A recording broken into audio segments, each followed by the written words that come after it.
Welcome, welcome, welcome to How Much Do You Know About Credit Repair? I'm Jessica Lewis of Real Solutions for Real People, and I am very excited about the information that I have to offer you today. I have a plethora of knowledge that will help you become more informed about how the credit bureaus work, how their scoring models work, how the law protects you against the credit bureaus, as well as other credit reporting agencies such as your banks or your loan companies, your credit card companies, and even collection attorneys and agencies. So, with that being said, thank you for taking the time out for this particular presentation. And by all means, inboxes, send us a message, chat, email us, come to our site to get more information about what we do. And furthermore, I hope that you get a lot out of today. Thank you so much again, and let's get started. So, I'm sure you guys are ready for this presentation, but I wanted to give you a little information about who Jessica Lewis is.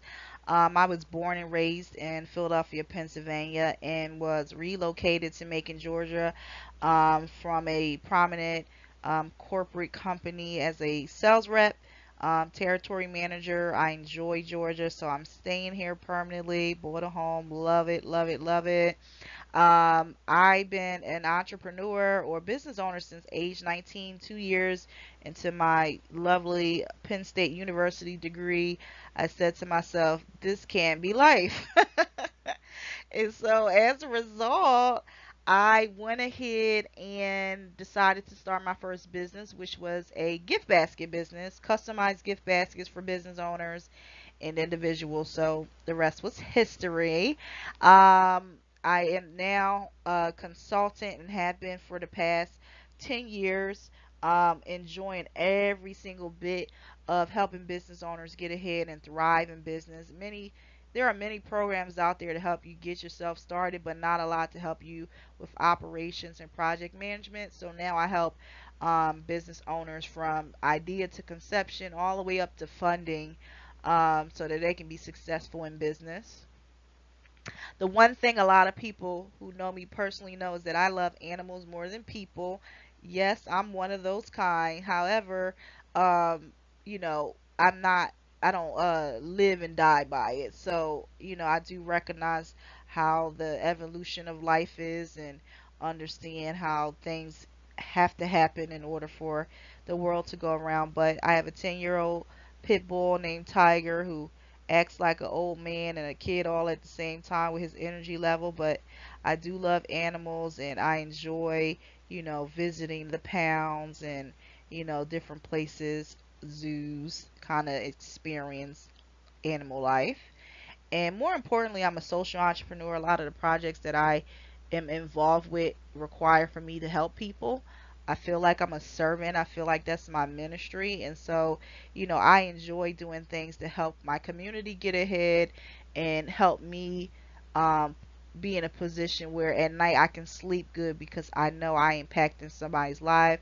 Prior to, I'm not going to say prior to me being in business, I was doing human services, but I've worked in every capacity of human services, anywhere from being a counselor to a therapist to a corrections officer.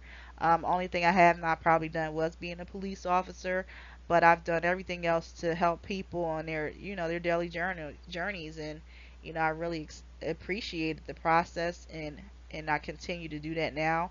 I'm hoping to do some international projects for aquaponics as well as green housing. So look forward to that. And if you're interested in partnering, send me a message for some joint ventures.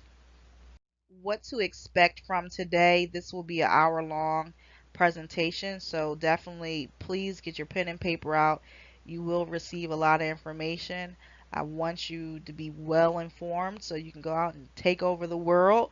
So you'll learn about common myths, how prevalent credit report mistakes are, why you need to repair your credit, the law surrounding credit reporting, what consumer disclosures are, who reports your information to consumer disclosures, how to read a report, the scoring models that are involved with credit reporting, how to recognize when a credit company is violating your rights, how to dispute information that is being reported that's incorrect, understanding the follow up procedures after you start a dispute process, what happens when the bureaus violate your rights, credit reporting tools and rebuilding tools that are good for you, credit enhancement tools that can help increase and improve your scores, as well as prevention and intervention tools. Myths of credit repair. Let's get this party started. True or false? Public records stay on for 10 years. I'll give y'all a few seconds. That is false. So, what's false about that is public records should never even be on your report at all. And we'll go over that later in the presentation, but that is a very common misconception that it stays on for 10 years. The bigger aspect of it is that it should not be on there in the first place. Next is student loans do not have to be repaid if removed off your report. True or false? Give you guys a couple seconds.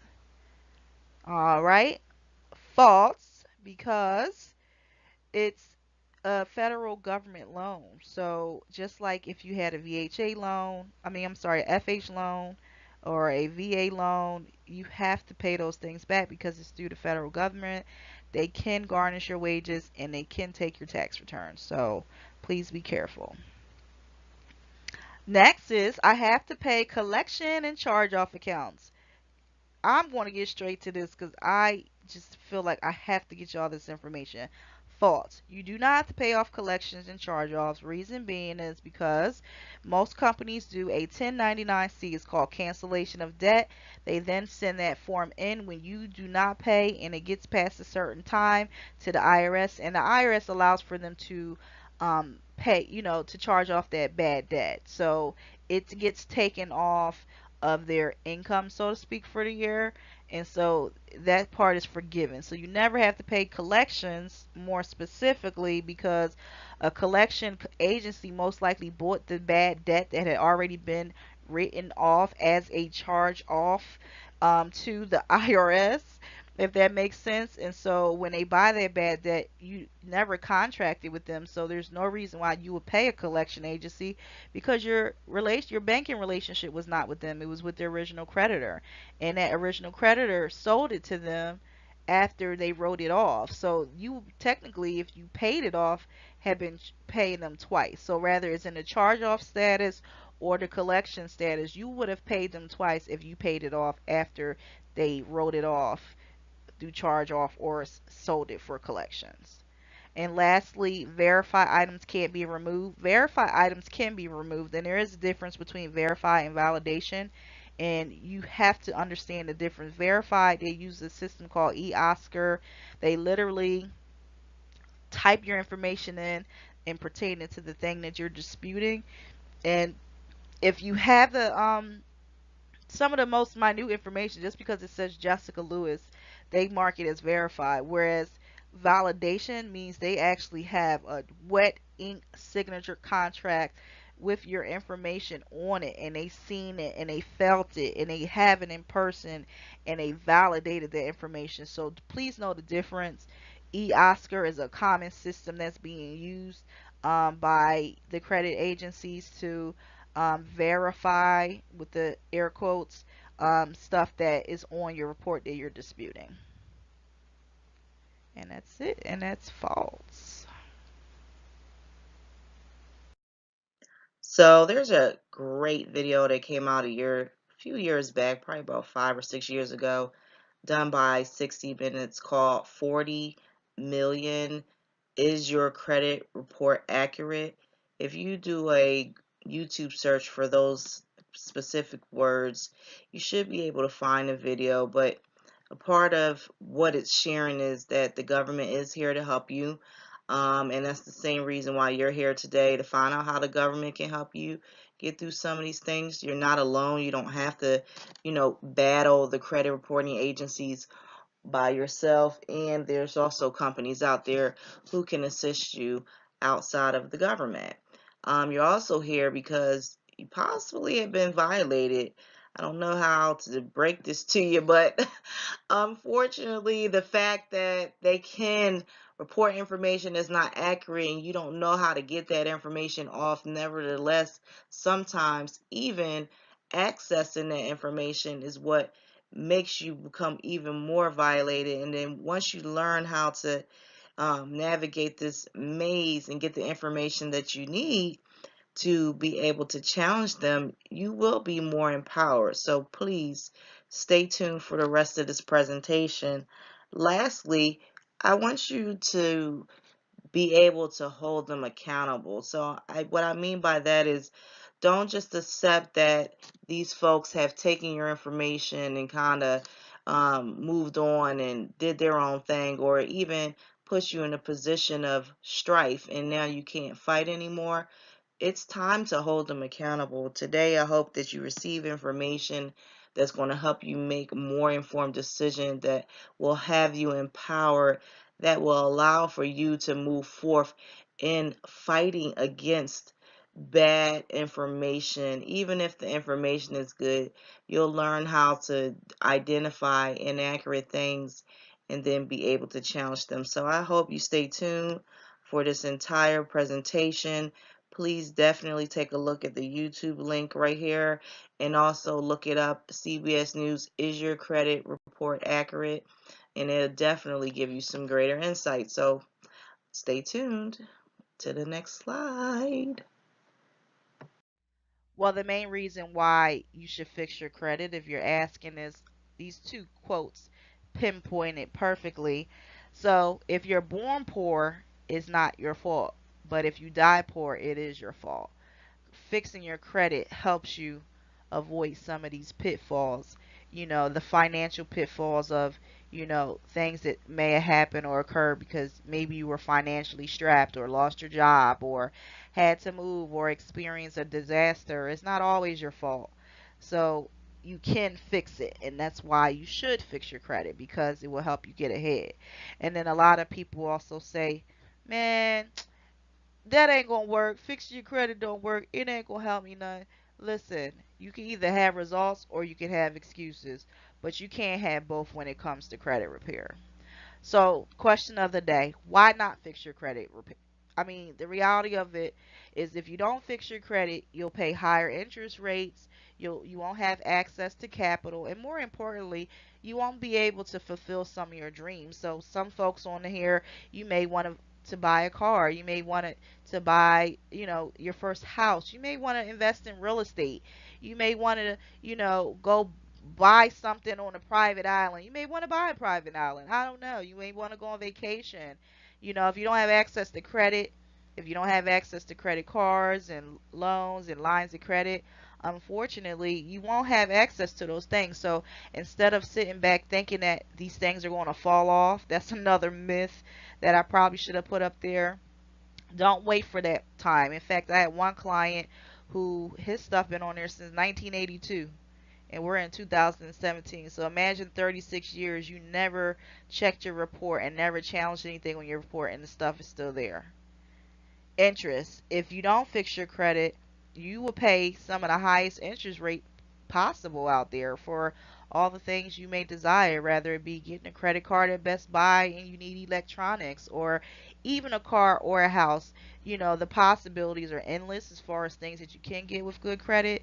But if you have bad credit or you have some erroneous things that need to be corrected, your interest rate will be way higher than someone whose report is clean. Another great thing about fixing your credit is legacy building. So you're probably like, how does my credit affect my future?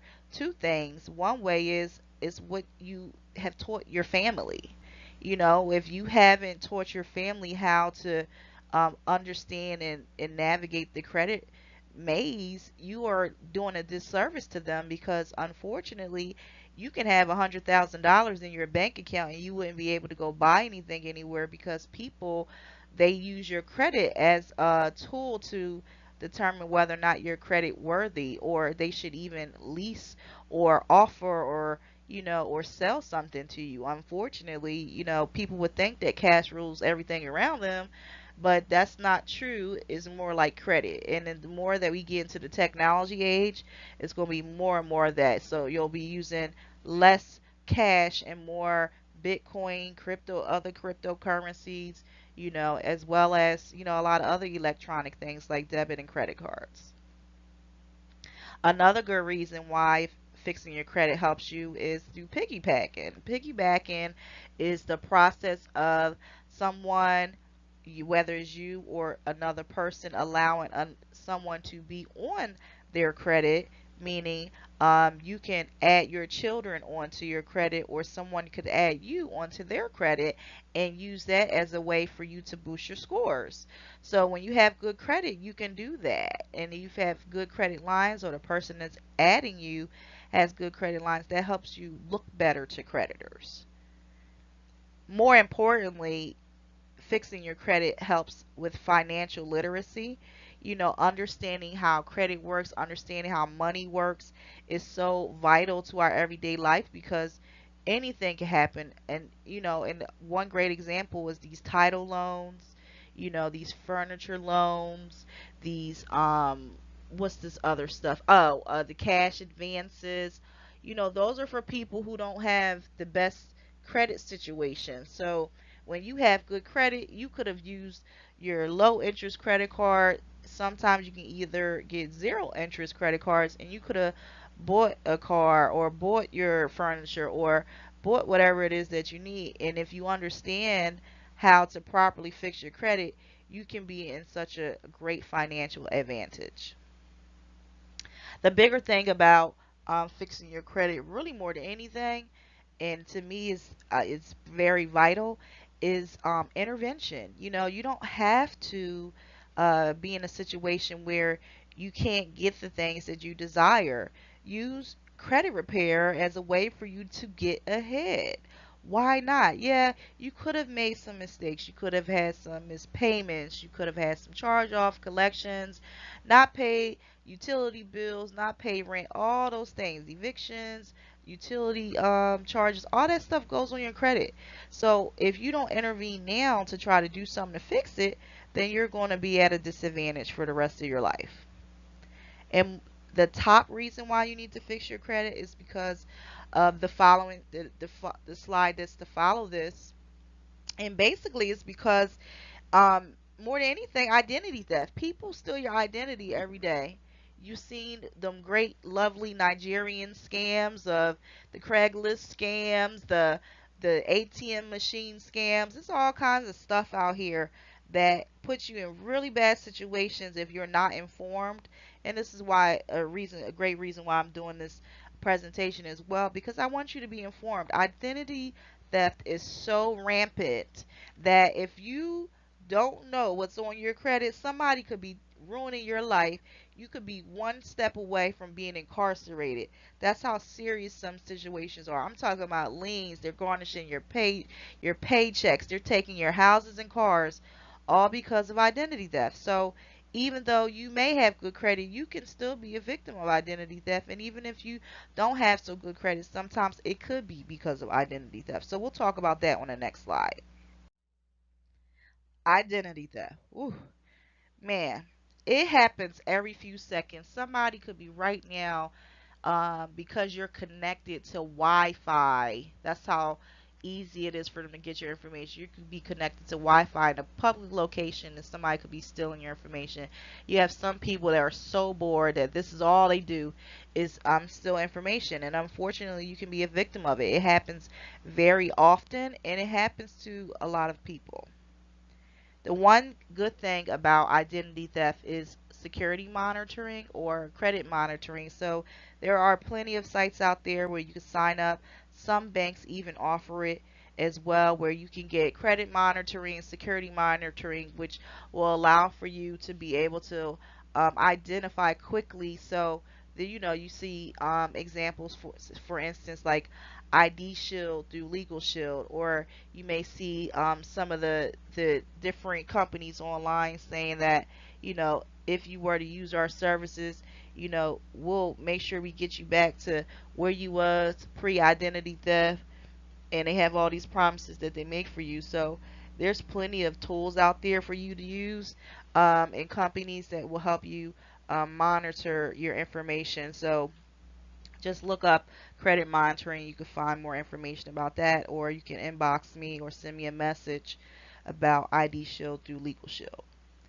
The black web. So the black web is I'm going to say it's a referral source for hackers and people who do a lot of illegal things. These folks sell your information to the highest bidder, and unfortunately, that's kind of how identity theft happens.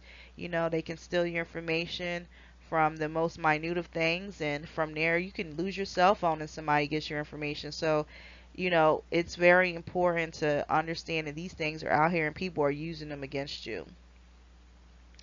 Another common identity theft thing is through social media. So, a lot of folks are putting posts up, hey guys, that wasn't me sending you that message. My account was hacked. That happens all the time. People duplicate social media pages and you're contacting your friends. One example I can give is I had received an email from a good friend of mine that says that she was stuck in another country and needed $2,000 for her to get back home. And it came exactly from her email address, so I thought it really was her. And so, I started calling her phone, and I just so happened, got her. And I said, hey, girl, I said, are you stuck somewhere? You need some money? And she said, what are you talking about? I said, well, I just got an email, and it said that you were stuck in another country and you needed $2,000 to get back. And I screenshotted it and I sent her the message, and she said, I don't know who would have did that, but that's not me. But that's how simple. They inbox people on your social media accounts. They'll tag you in posts. They'll create new pages. So some people in this conversation right now probably experience some of that, whether it was you directly or somebody you know. But it happens a lot. They get your information, and that's it. The most important part of all of this is to protect yourself with identity theft protection. There are plenty of resources out there that can help you determine a good action plan in case something happens. And there's even sources out there that will help, act on your behalf if something happens. So check with, Google it, or, send me a message. And more importantly, if you have identity theft protection, usually there's a huge bond associated with it. So you probably asking, like, what does it entail? It entails all these things here. So it will monitor your credit for you. It would search the black web for your information. Same thing for social media for any inappropriate activity. It will absolutely protect you. And then it also has, most programs have something built in where you get up to a million, even $2 million of protection. So if somebody steals your credit information and go on a shopping spree or open up accounts, buy houses and cars, that identity theft protection will restore. It will pay those things off and restore your credit to where it was before you actually were a victim of identity theft. So it's definitely worth it. Just some things to think about, guys. So moving back to the credit reporting, credit repair process, is knowing the law. So these here are the ones most prevalent. So the Fair Debt Collection Practices Act is designed to illustrate the rules and laws that govern collection agencies. So there's a lot of things, and we'll get into that later, that they do that violate your rights. And so that particular law and body of law is in place to help protect you. You also have the Fair Credit Reporting Act, similar to the Fair Debt Collection, but it's what holds the credit bureaus accountable. So, as well as creditors and banks. So, they may be reporting things that are wrong. And so, this law is designed to hold them accountable. So, that's the credit bureaus and the banks. And then you have also something called the Metro 2 compliance.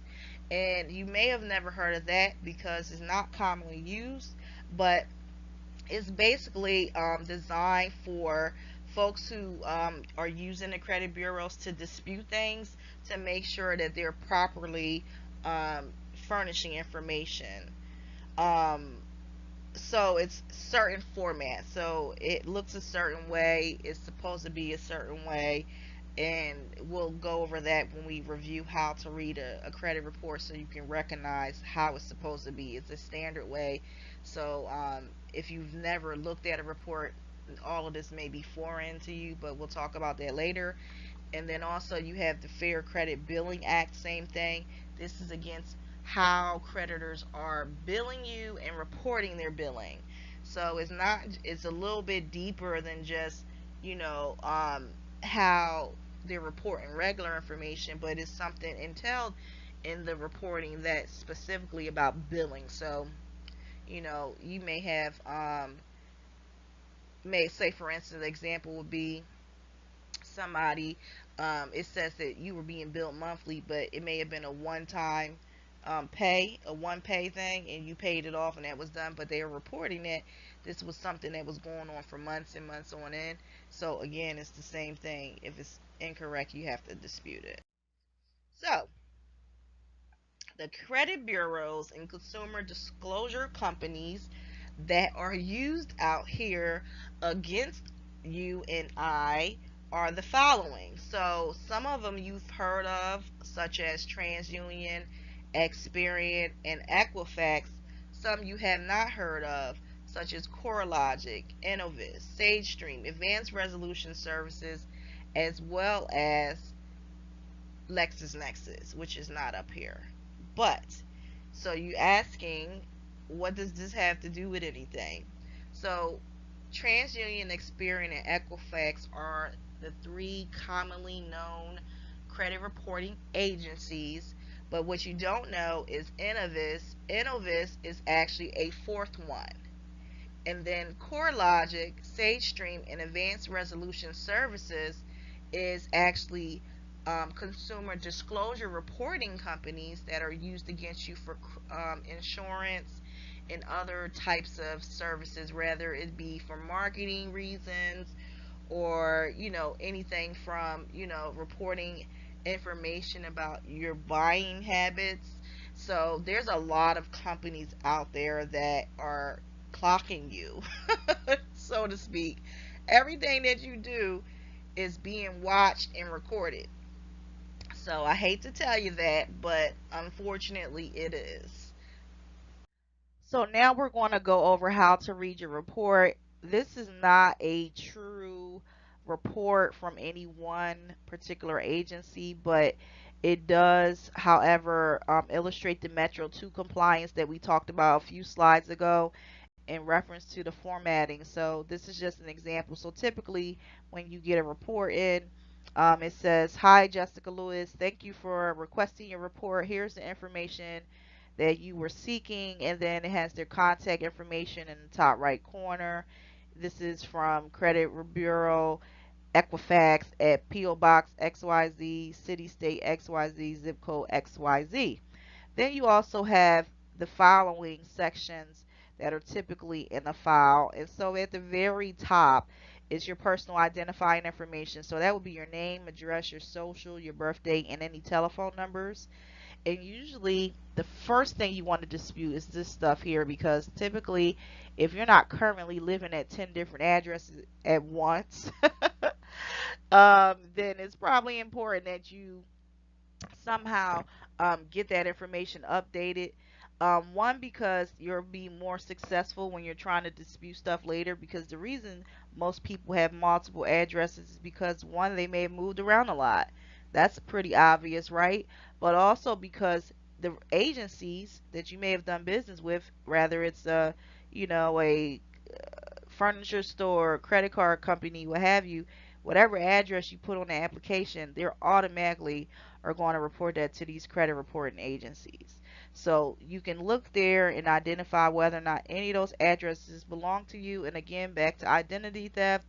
If the address, you've never lived there, never used it, it's possible that you could have been a victim of identity theft. The next section is your employment.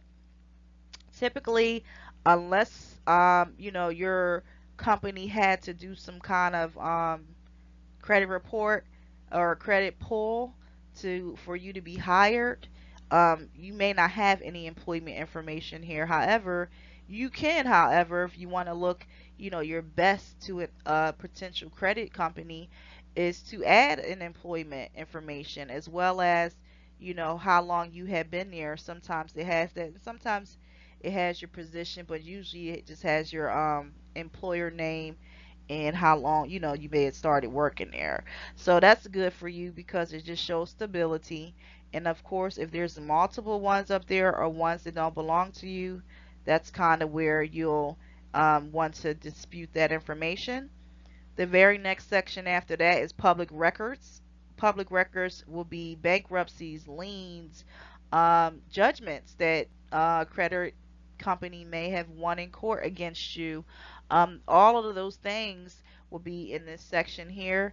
And so the one thing you have to understand about public records is, again, as I stated before, it's a myth that it should even be on your credit.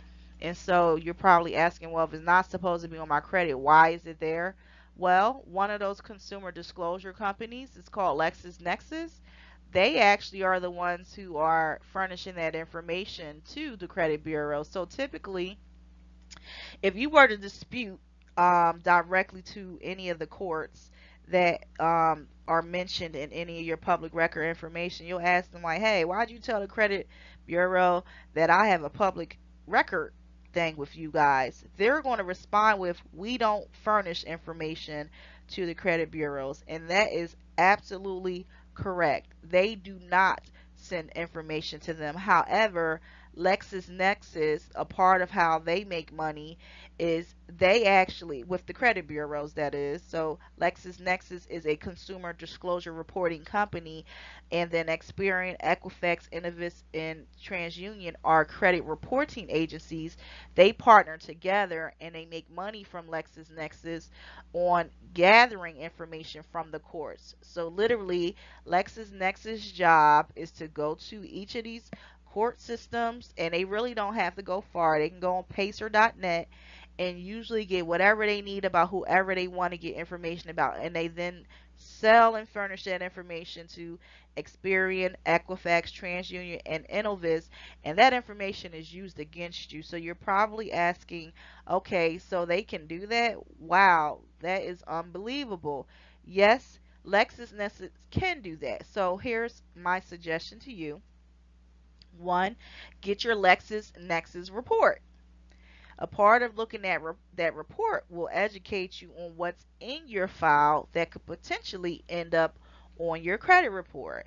And then you would dispute the information, anything, and sometimes, and let me say, this is not an easy thing because LexisNexis reports are normally at least 25 pages long.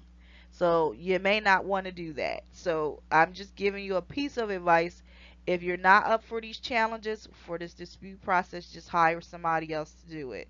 And so, with that being said, LexisNexis, the reports are very long and very tedious. It has every email address you ever used, every website associated with you, business information, mortgage information. It is way more extensive information wise than what your credit report may have. Any house you may have ever bought is interesting, the type of stuff that's on there. But if you can challenge with them and do what they call as a security freeze, challenge it, just like the reporting agencies, they have 30 days to get back to you. And if they don't, just easily say, "Hey, you didn't get back to me," um, delete it. And so I've had some success with that, where I was able to personally get my public records off because of stuff like that. So, with that being said, please, please, please get that report. You can go to LexisNexis, and you probably have to, excuse me, call in, or maybe you can even get a report online. At least make the request online. And so back to public records. I know that was probably a little too much information, but public record information is not supposed to be on your credit report, and the only way to challenge it is through LexisNexis.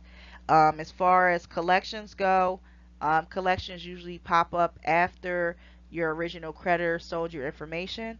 And so, again, you never have to pay collections back. So, unless you just got money to just give away, they bought your debt for pennies on a dollar. So, shame on them for knowing that they should not, they may not get a return on their investment. So, you challenge them directly by asking for the reports. I mean, not the reports, your account information, which they don't have, and they know they don't have it, and you kind of go from there. Another thing to look at on your report is whether or not that collection agency and that original creditor is reporting your account twice. So it may be ABC Company is the collection agency reporting for AT&T. Make sure AT&T is not reporting the same thing. Now, when you get down to your credit accounts, it has all kinds of information here. Any installment accounts that you have, credit cards, store cards, gas cards, and loans, mortgages, cars, whatever's on there, everything is going to be in your credit account section. So what you'll be doing in this section is checking for incorrect information. So rather it be the account name, the account number, date reported, date open, date closed, rather not it's open or closed. That happens a lot. Sometimes your credit agencies may have closed your accounts and you didn't know.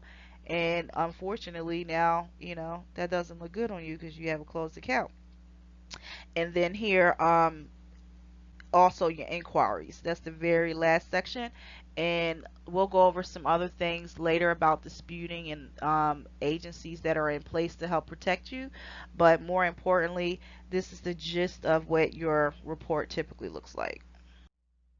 Scores. So let's talk about scores. So, two things. Um, Most people see from site to site, company and company, that scores are different. It's very frustrating. A lot of people don't understand why that happens, but more importantly, the reason why this happens is because one, they can do it. America's the only country that does this, by the way, the USA. And two, because each company has their own reasons for why they score the way they do, and mainly it's because of the type of things that are normally being reported on that particular company, that particular credit bureau. So each company, as you can see in the very last picture there's different score models. They range from different things. So for instance, a lot of folks use Credit Karma, they use Credit Check Total, they use Credit Score Sense, Credit Sesame, and you'll never usually get the same score twice. One part of it is because these these companies have delayed score reporting. So whatever you got going on, if they don't report on a certain day, one may report on the 15th, another one may report on the 30th. If you made payments or late pays or anything in between those times, the scores would differ. Furthermore, the different bureaus more specifically use different models because they're only reporting certain things. So you'll notice some of your accounts aren't on all three of your reports. And that's because only TransUnion, Experian, and Equifax may only use certain kinds of accounts. So for instance, a card may be on all three, but maybe not a credit card that you receive. Maybe your mortgage is on all three, but maybe not an installment account, like another kind of personal loan that you have will not be on there. So that's just some things you need to look at when you're looking to shop for big ticket items like a car or a house. Try to find out what scoring model they use so that you can get a good handle on what your score is. And there it reflects the different score ranges so that you don't have to, guess. The bigger part of scores is understanding the 30% rule. So the 30% rule is utilization. So it's your debt to your actual credit line. So for instance, if you have a credit limit of $1,000, it's best to keep your debt, which is how much you actually owe on that credit line, below 30%. So in that example, it would be $300. And the reason being is the higher your credit utilization is, the heavier your score is impacted. And so that there, if it's over 30%, your score is going to be lower. If it's under, it's going to be steady and it's going to be higher. And recognizing too is that there's a lot of other things that affect your score. We'll talk about that later. All right, so here's that later. So a couple things, as you can see, even from the first two pictures, that the first two pictures reflect something different. So, for instance, the very first one is FICO. FICO score is what most people use for their scoring methods to determine how, how important what you do with your credit is on the impact of your score, as well as where you fit on the scoring model range, which is the very last picture. So some things according to the FICO score that impacts your number is your payment history, the amount that you owe, the length of your credit history, the types of credit that you have, and any new credit. So I'll break that down briefly after I explain how Vantage Score. So Vantage Score is used by other companies. So everybody who don't use FICO uses Vantage Score, and then you have the payment history, your utilization, balances, um, depth of credit, meaning types of credit, recent credit, and available credit. So all of those, it depends on what that particular agency, credit company, for instance, is using, determines on whether they use the Vantage Score or FICO. So I only showed those two pictures just to kind of give you an idea of what things affect what. So if you look at FICO score, 35 and 30% of your score comes from how much you owe and your actual payment history. So late pays within the last 2 years impact your score the most. Okay, what is most crucial is to recognize that your payment history is very important. So when someone, a creditor, is looking at how worthy are you for them to extend you more credit or even give you a credit increase, they're looking at your payment history and how much you actually owe. For instance, going back to the example of the $1,000 credit limit, your payment history, let's say you've had that account for 6 months, that's a new account. So that impacts your score in the sense of, wow, you just got fresh credit. And so that, as you all know, that when you run your credit, each inquiry takes more and more off your score. And then the other side to it is about the amount owed. So let's talk about the 30% rule. The 30% rule reflects how much of that $1,000 limit you're using. So if you're under $300 to them, that looks good, and that's why you see it's 30%, and it impacts you in such a much greater way. It's no different in the second um, picture for Vantage Score. You see it's 30 and 28%. It's a huge chunk of how they look at you. Even though in the Vantage Score, the third highest is utilization, and while it may be in the FICO score, it shows something different. Here's the top three things. It's always going to be, how long have you had that account? Is it new credit or you've had it for a long time? That shows the length of time that you're capable of paying. So if you're trying to get a new loan, that's where that falls into play. Oh, okay, he paid for this loan on time for 5 years, so I know that if he gets my loan, he'll do the same, or she will do the same. Same thing for amount owed. Okay, so I'm going to break down the amount owed into two parts. So one part is when it's an installment loan, you start off high. So let's say again it's $1,000. Your high limit is $1,000. If it's a loan, and so the more that you pay it off, it goes down to zero. So some would say, well, that's kind of the reverse way that you're used to seeing things, because you start out with zero, and then as you spend it goes up. And so those will be your credit cards and other kind of accounts. So you have to look at how much you owe, whether it's the high limit and paying it off quicker, like in the case of a mortgage, a car, a student loan, or some other kind of loan, or it's the other way around with the credit cards or other store cards, gas cards, where you start out with a high amount, and then as you spend it, it goes, you start off with zero, and then as you spend it, it gets to a high amount. So that's kind of the reverse of the two. But more than anything, the last slide shows you, based off of your score, typically how lenders view you. And so I hear a lot of people, they say, "Oh, my score is XYZ." Some, again, back to that scoring model, I wouldn't use this picture as the end all be all, but typically that's kind of how they look at it. It's usually these numbers here. Anybody between 3 and 599 is very bad. Poor is between 600 and 649. Fair is between 650 and 699. Good is anybody between 7 and 750. Very good is 750 to 799, and excellent is 800 to 850. Here's the top 5 things that creditors do to violate your rights. So I want y'all to screenshot this, take a picture of this, do whatever it is that you have to do, because these are the common ways that happen every single day. It may have even happened to you, that reflects what they do on a regular basis to threaten and violate your rights for collecting money. So the first is calling you before 8 a.m. or after 9 p.m. They constantly call your employers or friends or neighbors because they're doing skip tracing, and they're looking at, people who live in your area, and they'll call them and do that on a regular basis. And they especially if you're getting repoed or something like that, they'll call your neighbor and ask, are you home? It's weird. Same thing with your employer. They're not supposed to call you while you're at work. They will call your job and even ask them, do you work there? And they may ask questions, and it may or may not, where they were sharing your personal information. All of those are violations.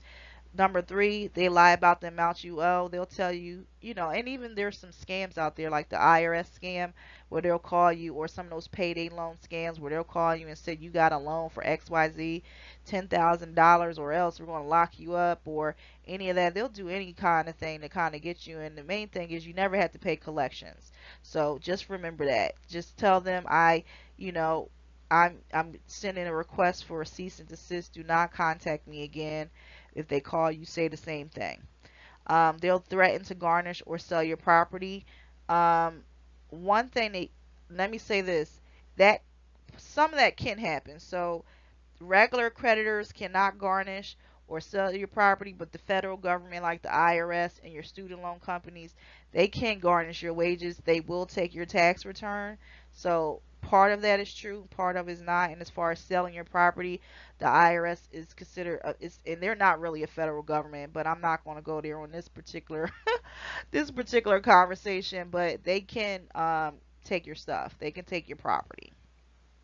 And then lastly, giving false credit information to a credit reporting company. That happens all the time. So you may know, if you went through the credit repair process, that they constantly give the wrong information out. So let's talk about disputing. So I'm going to just speed up some of this here.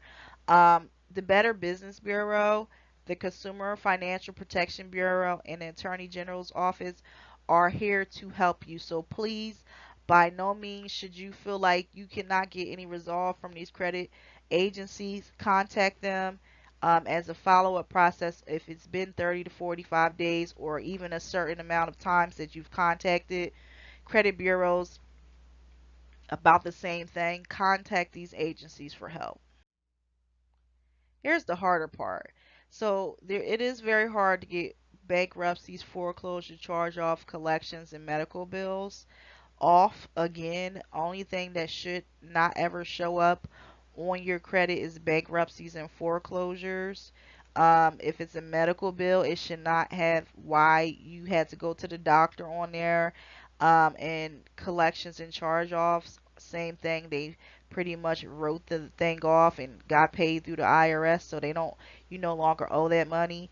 Just understanding how those processes work will help eliminate a lot of the headache that you could possibly have in regards to disputing information. So we talked about charge-offs and collections earlier. Same thing with the public records. Foreclosure and bankruptcy is a public record. And then medical bills, I'll tell you a little bit more about that. So for medical bills, when you receive a collection agency is trying to collect from you, just treat them like a collection agency, and the only thing they're going to send you is probably records of, doctors' bills and stuff like that. That doesn't show that you really owe. So again, if you treat them like a collection, you pretty much can get it off as well. Here's the key parts about following up and doing your dispute process.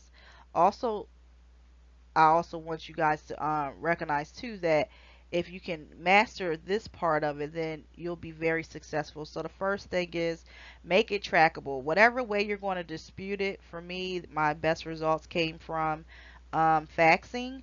If you can afford, do certified mail. So anything that once they receive it, they have that 30 to 45-day time to get back to you. That's why you want to track it, because that time is on your side. So if they don't get it to you in a certain amount of time, they absolutely without have to remove it. And another key about that is they always have to mark it as dispute. They cannot just say or ignore your response. They have to mark it as dispute. Always ask for somebody's name. So if you're going to call in and make a dispute process, same thing. Ask for their name, and they record their conversations. Maybe you should record yours too. Most cell phones have a voice recorder.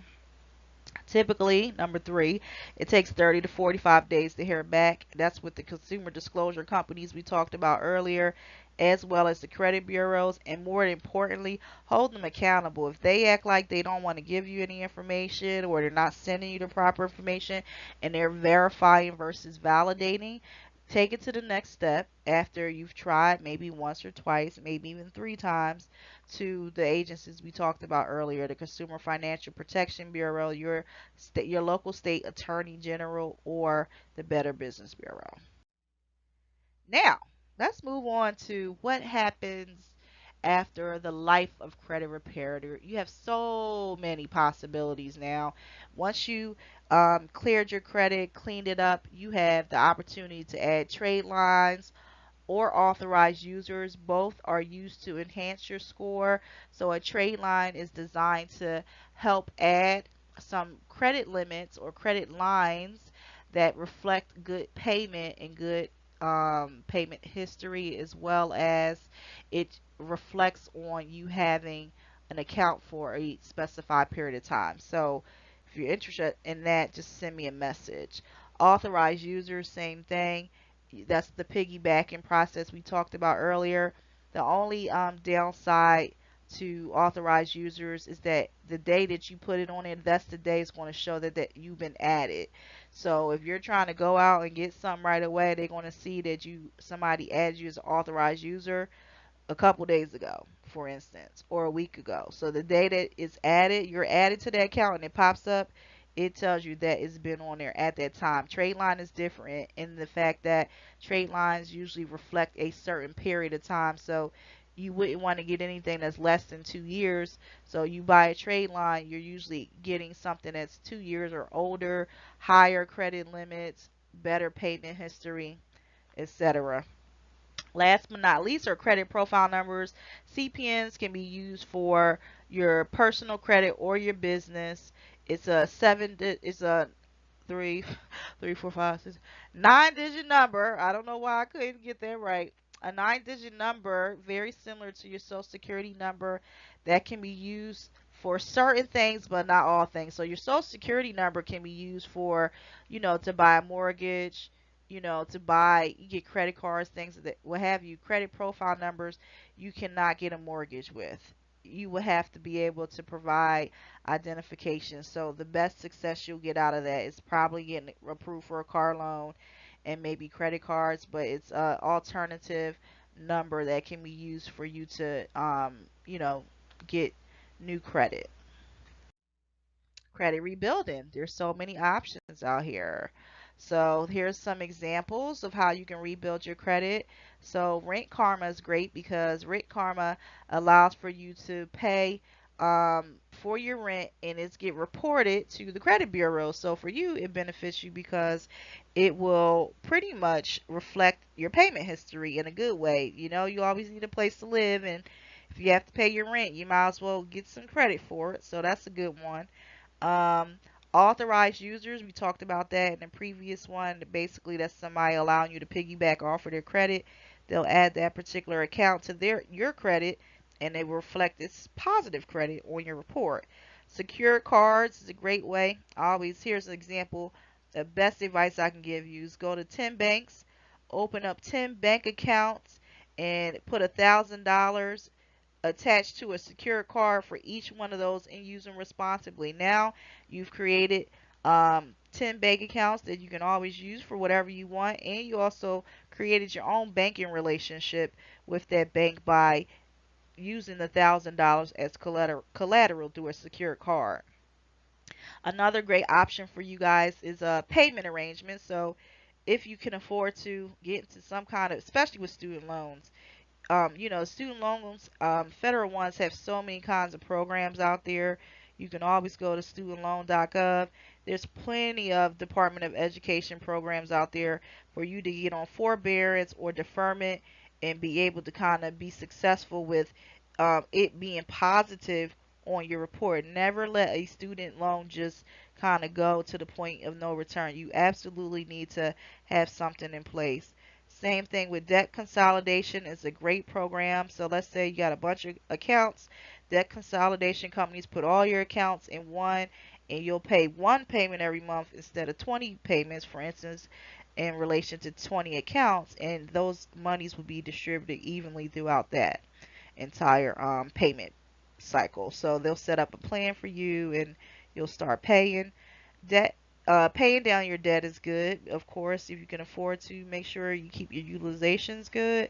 That would make your scores higher, and never close your accounts. I always encourage people to not do this. A lot of folks, is a misconception when they tell you, close the account. No, just cut the card up. Make a payment, or if you don't use it that often, make sure you always make a payment. Not make a payment, buy something, buy gas, buy one thing off the account, and always pay it off. Credit cards are in business to make money off of you using it, not for it just collecting dust in your wallet. So make sure you use all your accounts, buy at least one thing, and pay it off. Prevention and intervention is through financial literacy, maybe even getting a financial coach, definitely talking to a consumer lawyer if they've been violating your rights, and more important, education. Inform yourself, get educated about this process. Do not just go blindly into, getting cards and applying for credit, not understanding how it affects you in the long run. There's plenty of programs out here, and if you're looking for any resources, please let me know. These are just some examples of things we've had success with: student loans, inquiries, bankruptcies, as well as tax liens. Those are some of the hardest things to kind of get off, but we've had great success with it. So, this is a summary of pretty much what we learned today. We went over some common myths and how to debunk those myths so that you're not misinformed. Credit mistakes are as common as a common cold. Credit repair is needed in case something happens, like identity theft. Identity theft is very bad and it is hard to fix, but with the right people and the right tools, you can get through it. There are laws in place to protect your rights, and absolutely understanding how to use consumer disclosures to understand how it's affecting you through credit, and also how the score and information that's in these different disclosure reports reflect on what you would do with a potential creditor. There are a lot of companies out there reviewing you and using that information to do business with you, and sometimes the information is used to give you higher interest rates, insurance rates, and everything in between. Um, Report reading can be complicated, but I hope that the slide that I gave you was a little bit easy to understand without having to go into each credit reporting agency's information. Metro 2 compliance is the most prevalent, meaning each format is the same. So if you had that picture that I showed you today that was on that slide, it should have gave you some good insight. Scoring models differ by company. Violating your rights is unacceptable, and the Consumer Financial Protection Bureau, Better Business Bureau, and your state attorney generals are available for you to help you. Dispute and info can be done by you or by a reputable company. You do not have to do this alone. Hire somebody to help you. The key to disputing is in the follow up process. So 30 to 45 days, you have to follow up. It has to be trackable. Otherwise, you'll be lost in the shuffle and you can't hold them accountable. Government agencies are here to help you. Again, you have some backup. You have consumer lawyers that can help you when a creditor is violating your rights by calling your job or your neighbors. There's a lot of people out there to help. You can rebuild after having bad credit. And absolutely, if you have little to no credit, there is help out there. So many ways to boost your score up. And the last but not least, the pivotal action to being financially free is education. Today's presentation was for educational purpose to help you understand how this process works so you're not left alone trying to battle all these things on your own. And I hope you learned a lot today. Please look forward to that survey that I'm going to send. And by all means, if you're interested in identity theft protection, credit repair services, or you're looking for ways to boost your score, please send it to the following, which is on the next slide. So we are available to you after this presentation here where you can contact us directly to sign up for any of our services, trade lines, authorized users, credit repair, funding. You may need, some other kind of services that's related to personal business. If you're not really sure, just shoot us a question and we'll let you know for sure. But thank you very much for listening. We appreciate you. Feel free to comment and send us any messages if you have questions. Thank you.